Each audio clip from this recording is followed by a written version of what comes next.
ការរត់គឺជាថ្នាំដ៏ល្អបំផុតដែលអ្នកមិនចាំបាច់ចំណាយលុយទិញ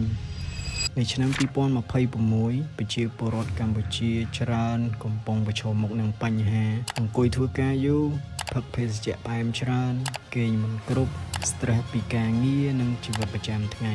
ការរត់ជាប្រចាំ3ទៅ5ដងក្នុងមួយសប្តាហ៍អាចជួយកាត់បន្ថយហានិភ័យនៃជំងឺបេះដូងលើសសម្ពាធឈាមជំងឺទឹកនោមផ្អែមប្រភេទទី2ខ្លាញ់ក្នុងឈាម triglyceride ខ្ពស់ធាត់លើសទម្ងន់ខ្លាញ់រោមថ្លើម stress និងអារម្មណ៍ធុញថប់ទាំងអស់គ្នាមិនចាំបាច់រត់លឿនទេគ្រាន់តែចាប់ផ្ដើមរត់5គីឡូថ្ងៃនេះសុខភាពរបស់អ្នកនឹងអរគុណអ្នកនៅថ្ងៃស្អែកចូលរួមជាមួយពួកយើងកាហ្វេ free ឥតគិតថ្លៃចេកក៏អត់គិតថ្លៃដែរជួបគ្នានៅ Bay Runners រៀងរាល់ថ្ងៃសៅរ៍ថ្ងៃអាទិត្យម៉ោង6រហូតដល់ម៉ោង8ព្រឹក See you all there ឡូទី1ឡូទី1ឡូទី1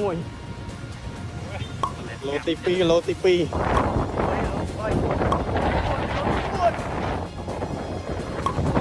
ឡូទី5បើសិនជាបងប្អូនចូលចិត្តវីដេអូនេះកុំភ្លេចចុច follow និង share ម្នាក់មួយផង